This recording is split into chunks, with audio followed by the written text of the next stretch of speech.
Hello, leaders of the world. Welcome to Spread Love in Organizations, a podcast for purpose-driven healthcare leaders striving to make life better around the world by leading their teams with genuine care, servant leadership, and love. I'm Naji, your host for this episode, joined by a distinguished professor of management and founder of the MIT Leadership Center, Deborah Ancona. Deborah's research and work led to the creation of multiple powerful models, tools, practices, and concepts, including X teams as a vehicle for driving innovation within large organizations, and also the concept of distributed leadership that enable organizations to foster creative leadership at every level. She has also served as a consultant on leadership and innovation to several companies, including healthcare. Deborah is the author of the book X Teams, How to Build Teams That Lead, Innovate, and Succeed, along with several other publications and articles in prestigious reviews. One of my favorites is Family Ghost in the Executive Suite. I had the privilege to hear it, read it, and apply it directly in Deborah's leadership class, and it did help me tremendously. Deborah, I'm thrilled to have you with me today. Well, I'm thrilled to be here. Thanks for the invitation. From psychology to leadership and management, there might be some links, but would love to hear your story and what's in between the lines of your journey and now being a distinguished professor at MIT Sloan and founder of the Leadership Center. So my story, it's interesting because I have all of the students in my classes tell their stories, and I don't always think about my own. But one of the stories I do tell in the class is that I come from a kind of an intellectual family. My father was a professor, and everybody in the family had a medical background. So my dad was a doctor, my mother was a medical social worker, my brother was a doctor. It was just expected that's what I would do. But I hated natural science, I hated physics, I hated chemistry, I hated all of those subjects. And the good news was that I somehow had the wherewithal, because I was a pretty gutsy young lady, to say, no, this is not for me. And that kind of led me to ask the question, well, what did I really like? And it's funny because it was a bet with a friend of mine who was taking a management course, and I was taking a psychology course. And he said, oh, that's so easy. I could get an A easily. And I said, oh, really? Well, I'll take a management class and you take a psychology course and we'll see who does better. And that led me to really liking the idea of taking the psychology that I had studied, all about cognitions and how people think and why people are fearful and why people get depressed, and lots of interesting questions from psychology, but applying them in business and managerial situations. So I found that very intriguing. So off I went to get my PhD and found that one of the areas that, again, was very intriguing to me. So I've always kind of followed my nose to say, what's a problem out there that's interesting, that kind of pulls my attention. And so while I was working on my PhD, I was asked to come in and work at a telecommunications company to understand what made their teams effective. And I was very lucky. My advisor got me into this company, and we had lots of data collected of over 100 teams. And we took all of the literature that was known about teams, what makes teams effective.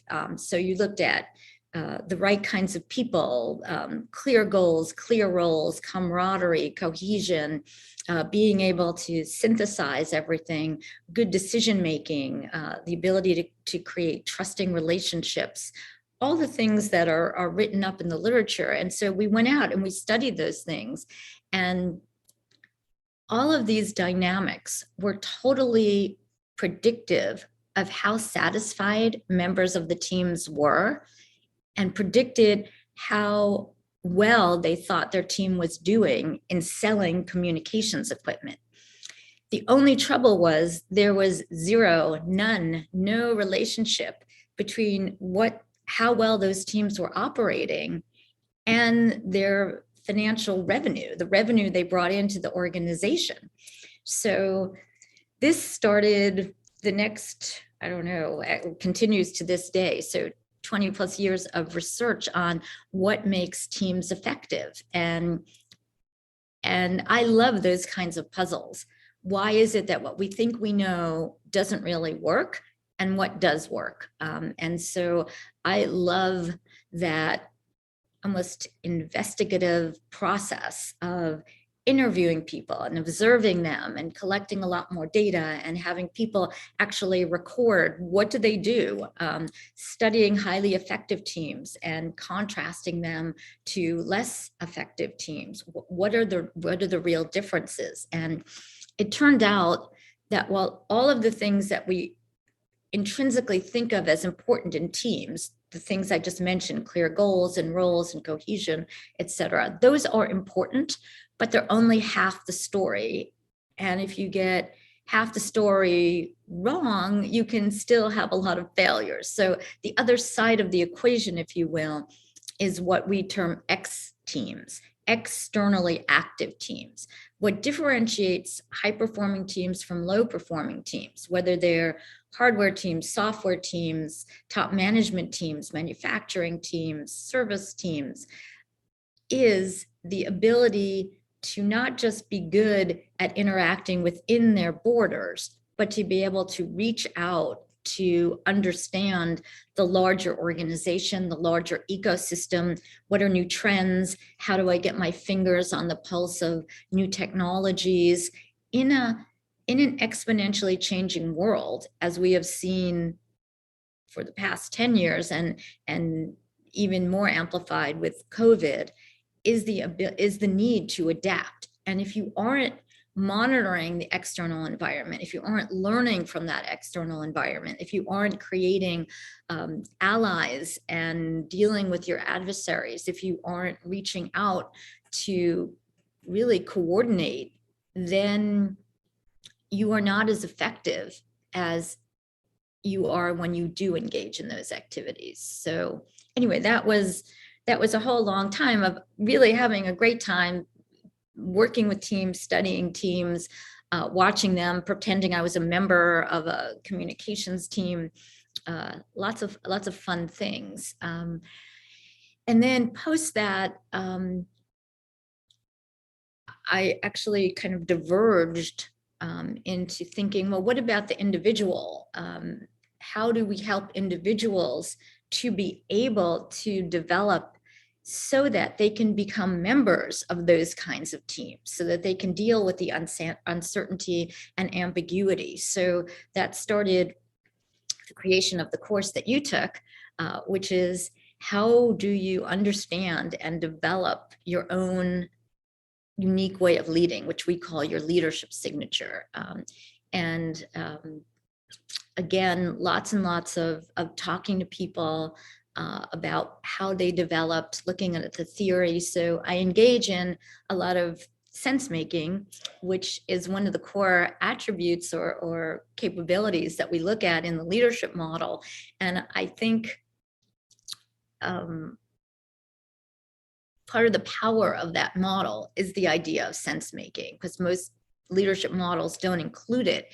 And yet this ability to really dig deeply into the problem that you're trying to solve, really try to understand your context, make sense of the context in which you are operating is critical. And I use that skill to really pull together this framework that brought me right back to my psychology roots. So I was a psychology major. After throwing away the natural sciences, I became a psychology major. And so that brought me back into those roots, which I've enjoyed.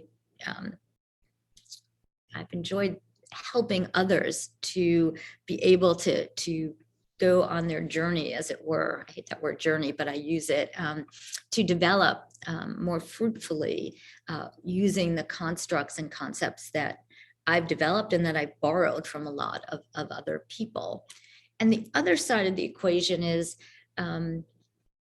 working with teams and individuals and seeing the progress that they were all making. And yet they would go back into toxic environments or organizations that were so bureaucratic that they couldn't use their newfound skills, and they became frustrated. And so that started a whole other kind of research story, as it were, to say, what constitutes a nimble organization as opposed to a bureaucratic one?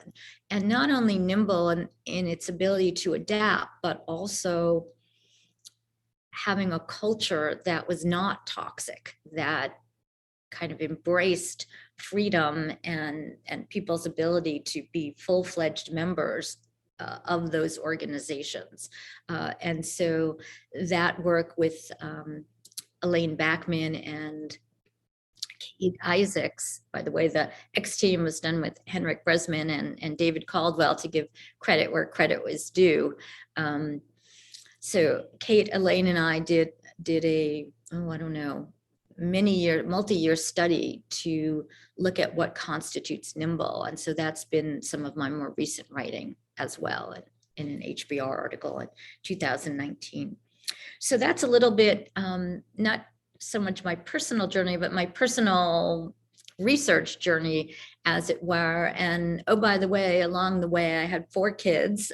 So I have 4 great children who are grown up now and in launch mode. And that was also just a lovely part of my life. I never held a child before I had one, so I was woefully unprepared, but nonetheless, I just found the kids a joyful experience, watching them grow and develop and feeling like I had some, albeit small, role to play in helping them navigate the complex world that we live in. So that's my story. Thank you for sharing, Deborah, this the powerful story, and you summarized in some minutes a huge amount of research that actually helps businesses, help us as leaders to be better organizations and better leaders.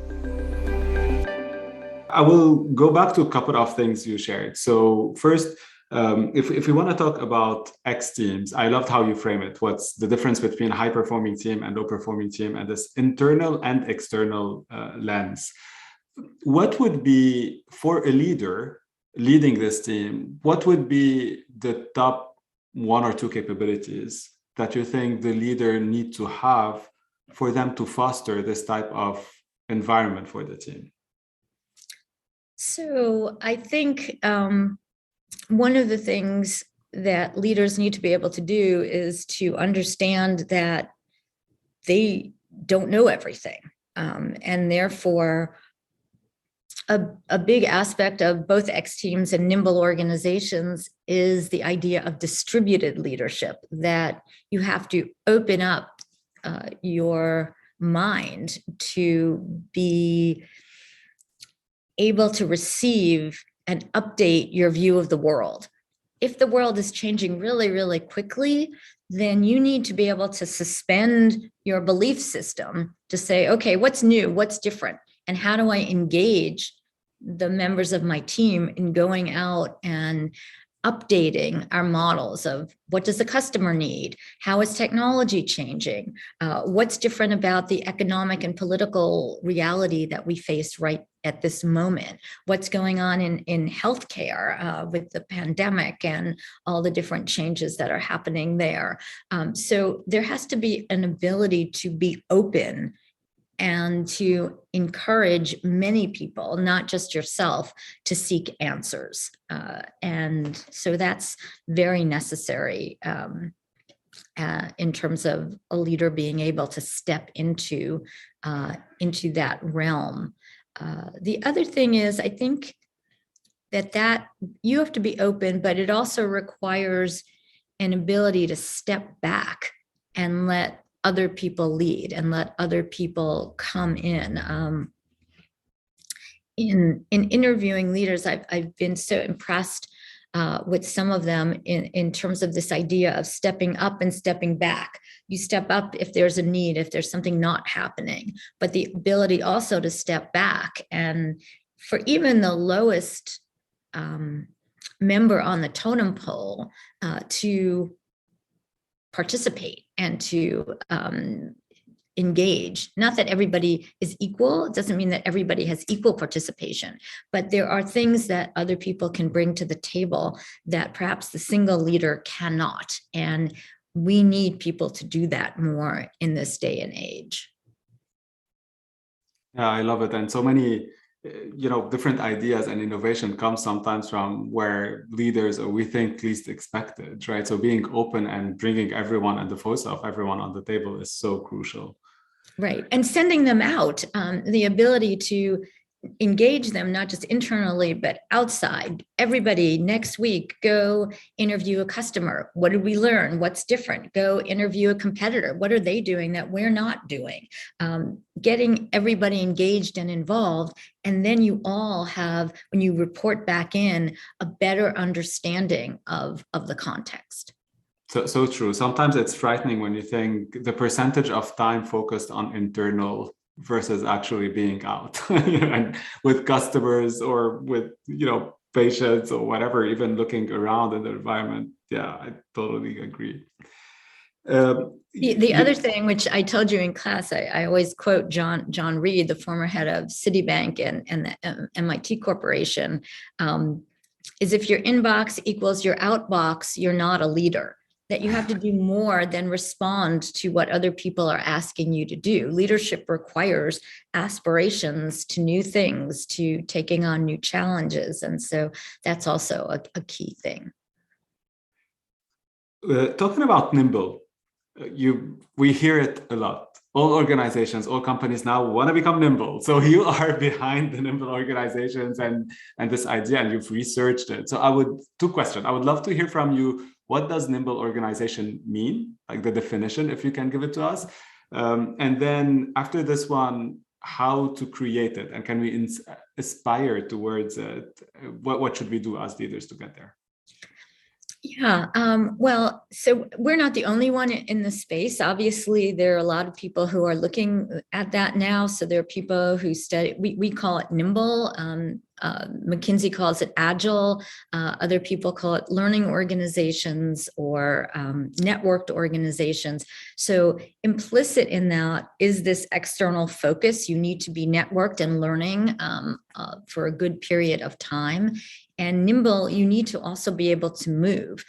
One of the reasons to employ X teams are a big part of Nimble Organizations, is their ability to put together resources very quickly and act in a changing environment. So the ability to both see problems and opportunities quickly and be able to respond to them is part of what Nimble is, as well as a culture of being able to step out, being able to have flexible forms of organizing, a culture that enables people to learn and celebrates learning, or Carol Dweck's idea of a growth mindset is quite pivotal to being nimble.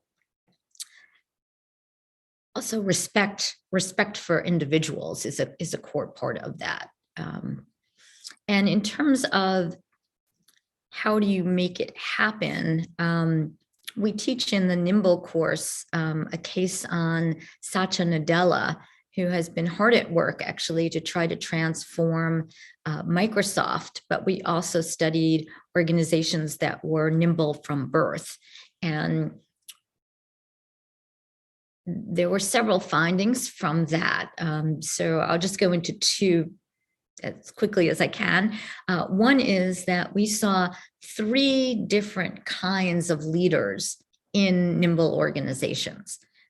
The bottom, not the total bottom, but lower down in the organization, you have entrepreneurial leaders. This is really the hub of a nimble organization, is lots and lots of people who are innovating and coming up with new ideas. They're entrepreneurs. So what's a great new business model that we should be pursuing? What's a new product that we should look at? What's a new material we should use? What's a better way to address customer needs? So you have this huge hub of innovation that goes on. So you want entrepreneurial leaders at every level of an organization, but in particular at the lower and middle ends. And then in the middle, as opposed to bureaucratic organizations where middle managers are all about directing and planning and providing incentives and so on, the middle level, the more experienced leaders are what we call enabling leaders. So they are helping those entrepreneurial leaders to navigate the organization, to figure out how do you present this and what's the best way to get people engaged and how do you run some experiments to prove proof of concept, et cetera. And then up top, you have what we call the architecting leaders. And the architecting leaders are architecting what we call the game board on which the entrepreneurial leaders and enabling leaders play. So they're the ones who are architecting the culture of the organization, and they're removing barriers to innovation. They're also putting up guardrails, because even though Nimble gives people a lot more autonomy, leaders get scared. I don't want to go there because autonomy means chaos and it's going to be a big mess, and I don't want to do that. But in fact, Nimble organizations have a lot of guardrails, and those guardrails are things like a funneling process. So not every idea that comes from an entrepreneurial leader is a great idea. And so what you want to do is make sure there's a funnel, and everybody knows there's a funnel, right? Okay, not every idea is going to make it to the rest of the organization. And so there's a choice committee, or you enter a contest, and there are very clear rules. This is what kind of innovation we want. This is what it has to be able to do. Simple rules. It has to be able to make whatever, 500 million in the marketplace, or we don't want it. It has to work with these technologies, or we don't. So very simple rules that provide a system by which you can evaluate those entrepreneurial ideas and decide which ones go forward. So the architecting leaders create these systems and these guardrails and these simple rules that help people innovate, but innovate within particular domains so that it's not chaotic. Within this, those Nimble organizations, you talked in the beginning about culture too. So you talked about adaptation, change. There's all this wealth practically of entrepreneurs who are coming with ideas and building them. And culture obviously should be super important. So you framed non-toxic culture, but I want to hear more about what do you mean by not only non-toxic, but what type of culture you need to have for people to keep on bringing ideas, understand that there are boundaries and not all ideas will go in, but it's fine. Not being afraid of bring even more idea or crazy ideas that sometimes we hear like, no, it's too crazy for a company to do. So what is the type of culture that you think is important? Well, first of all, a culture of transparency. If people don't know how decisions are made, they get very resentful. Why did that person get to go ahead and I didn't? If it's too political or it's too closed door, then people cease to believe in the process. So transparency is a core element. The first step is building the reputation and the actual transparency that's needed to operate in a nimble way. So that's a very important piece. Respect for other people, because if you are enabling autonomy, you need to provide respect for everybody and their ideas and their, respect for them as individuals. And yet, I mean, some of these nimble organizations are very tough on ideas. So it's not that you accept everything. You can be very tough on ideas, but you don't shame the person who brings that idea. Everybody's entitled to have a place and be heard, or to get the opportunity to get other people on board. to make things happen. You have to be able to let go of bureaucracy. So if there are too many rules, too many regulations, you have to go through 15,000 forms. At W.L. Gore, one of the companies that we studied, they don't have these manuals for new products. There is a one-page document that you create. It's called Real Win Worth. Is it a real product that we can create? We can actually do it with our technologies. Real win. Can we win in the marketplace with this new thing that we're going to create? And worth. Can we actually make money? Because if we can't make money, I mean, the organization needs to make money. So prove to us that it's real, that we can win, and that it's worthwhile to do. And then you get acceptance. Now, there might be a lot of data collected for that, but it's a one-pager rather than hours and hours and days and months spent on putting those programs together. So it's low bureaucracy are part of what nimble organizational cultures have. Also, not blaming people all the time for mistakes. You have to have a mindset of how do we learn from what we just did, not who do we punish? Okay, let's figure out whose fault was it really? No, what you really want to do is say, okay, what have we learned from this? And how do we do it better next time? Now, obviously, if somebody fails over and over and over again, then that becomes a problem. But you do want to institute this learning mindset within the organization. Now I want to move into a different section where I would give you a word and I would love your reaction to it. Okay. So the first word is leadership. So I tend to think of leadership more as in a bird formation. It's not necessarily the bird in the front. It's the bird in the back that's making sure that everything is operating smoothly. So it's more the idea of the enabling and architecting leaders who help the entrepreneurial leaders to move forward. And I think that idea gets lost when we think of the heroic, here I am kind of leadership. Stories. Stories. I think of stories as, I want to say, one of the most effective tools that leaders have, but just thinking about it as a tool, you think of a hammer or you think of a saw, and it's not like that. It's a tool in that stories are a better way to communicate, and that people remember stories more than data or more than lists of things, but also stories engage not just the cognitions of other people, but their emotions as well. And so it brings an emotional piece to an organization and to an audience. And so it helps people to connect to one another, and it helps people to realize that that we have to be understanding of other people, because there's a lot behind the facade that they bring to work.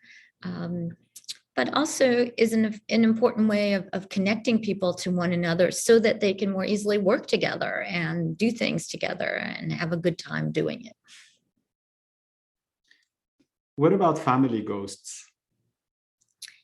Family ghosts. Well,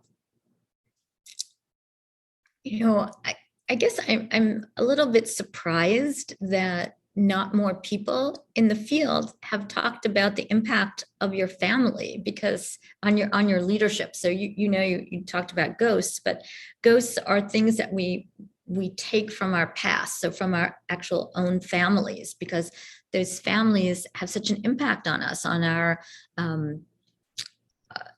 values and on the things that we believe in, on the things that we think are right, the things that we think are wrong, the things that we should do, the things that we shouldn't do, the expectations of what and who we should be in the world. Those are deep, deep, deep things we learn from our family. And Therapists worry about that in terms of our own mental well-being, but ghosts is more about, whoa, sometimes those dynamics are playing out in the workplace in ways that I haven't really been aware. And so for me, ghosts are, what are the dynamics that play out in my work that have to do with the way I was raised? What are the good ones? Because sometimes we tend to think about the terrible demon ghosts. So I can't get over, I can't delegate because I need to have the control, because I had a very uncontrolled family life. And so I need control.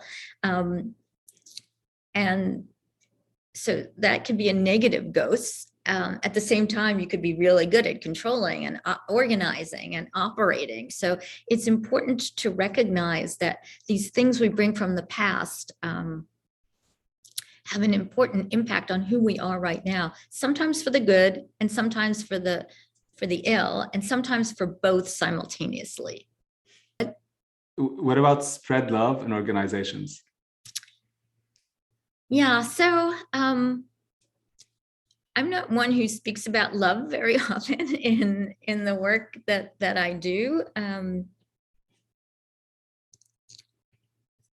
So I think that's a harder one for me. I think love, if you take it to mean care and concern for other people, I think we probably need more of that in organizations, because we tend to look a little bit too much at only numbers and output, productivity and effectiveness and efficiency. And we do need to also consider our fellow human beings and how we treat them, and can we actually help them. I don't know if that's what you mean by love, but I guess that's where I would take the concept. This is actually what we've been hearing. What I personally mean is really this genuine care and caring for your people, for them to thrive.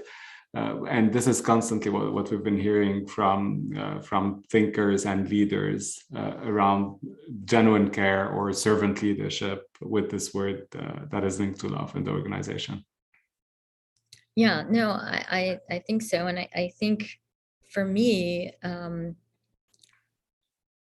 the greatest joy really from my own work comes from that, whether it's, I wouldn't consider that work, from my children, as I said, being able to help them to grow and develop, but also the leaders that go through this course.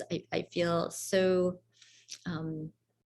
really grateful that they tell their stories to me, and that they hopefully take some steps along their own developmental path, helping a team to be more effective, to come up with a great idea. That to me is just so much fun. Oh, wow, we came up with this idea. We never would have done it if we hadn't operated in this way, or we want to change. It's just very fulfilling for people to send me notes. I've learned more in 3 weeks of sense making than I have in 10 years being at this organization, or we were able to implement this plan faster and better than we ever could have before, or it was great to finally realize that we didn't have all the answers and we could go out and learn from other organizations. These are, to me, if that's what love is, then I'm a fan. Great. And yeah, I think I was going to tell you, you're spreading love and how you're doing things, right? Like being open outside, being open inside, being this genuine leader, listening to your people. This is how I'm defining it, as love. And it's part of all that you've been taking us and teaching us through not only this course, but also through many years of research. The other thing I would bring to that is, I don't think of love in that respect as being always supportive. That is, I sometimes push people, and I push people hard. Okay, you could do that better. What if you tried it this way? What if you implemented this in a different way? So it's not all, oh, everything is great. It's also pushing people because of a core belief that person can learn, that person can take that input, that person is capable of doing more and being more. It's not up to me to provide the motivation for that.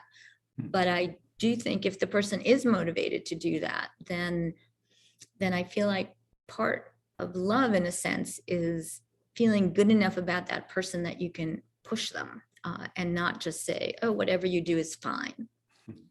Yeah, and this is one of the pieces in one of the interviews. Sometimes we talk about tough love, right? If you think about your kids, as you mentioned, you actually push them. If they're doing, you help them, you coach them, you guide them, and sometimes there is tough love. And I remember one of the great leaders we interviewed told me it's true love. It's not tough love, because if you genuinely care for your people, yeah, you're going to push them sometimes because you believe in them. You believe they can do better. So if they're not, well, you're going to help them see it and see how they can do better. Any final word of wisdom for leaders around the world? Well, I think the only thing that I would say is that leadership is a complex concept, and that I think part of where we sometimes fall down is taking one piece of that and saying, this is what leadership is. So yes, you need to improve your relating abilities, the ability to coach and mentor and care for others. But you also, per our model, need to be able to sense make about your environment so that you're able to come up with new ways of meeting the demands of that environment. And you need to be, at some point, a visionary leader who is about where do we go in the future? What does the future look like? What could we do together? So you have to be kind of motivating as a leader by presenting a picture of the future that could be achieved. And you have to be what we call an inventing leader, who comes up with ways to both execute on what needs to be done, keep the trains running, make them run better over time, just keep on that. And also creating an innovative environment, because in this day and age, you need to innovate to kind of survive. And that requires making decisions and coming up with new ways to do things and to include people. And so I think sometimes we get lost because people talk about one part of that leadership model without really recognizing that great leaders do all of those things and also rely on other people for doing tasks that they can't do. And that's a key part of what leadership is. Thank you so much, Deborah, for this inspiring discussion today.